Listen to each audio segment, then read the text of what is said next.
Premio Excelencia del Deporte. 150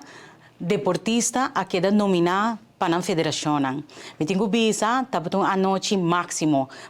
de ambiente, máximo caminho a pôr nos deportistas não deem luz positivo, luz de logro, luz com hora bota traga, com determinação, com disciplina bota logra. É a noite aqui, não se saca atleta não de anha. É a noite aqui, nós temos reconhecimento na treinador na que tem passado a aportar grandemente na nos jovens, na desenvolvimento deportivo aqui em nossa isla. Também nos a reconhecer eles que a participar na Olimpiada na Inahaia, é famoso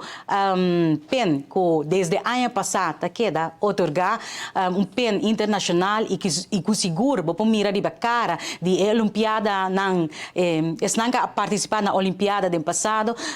que tem com orgulho que não pode representar nos isla na nível na assim alto do deporte para sobre lo que você não tá significa tá role model para esnan mais chiquito, estão de boa idade, fomentar que o deporte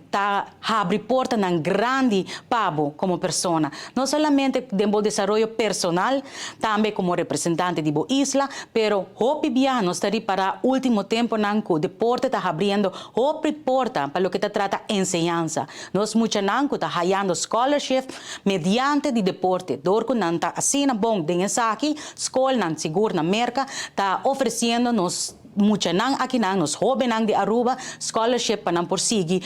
estudia e assina não por seguir exercer e praticar no deporte também participar e lograr estudo que essa é a meta principal que nós temos em vida. Me quero também agradecer e felicitar tur e maior para sobre a disciplina e o sacrifício que muitos aqui está dando na abuso como maior essa aqui está possível e tur e coach que está fazendo trabalho diariamente. Hope de nossa federação ainda está trabalhando a base de voluntarismo, a base voluntário está aportar, mas é gratitude de aqui também para nós jovens está logra danke na bolsa sacrifício também.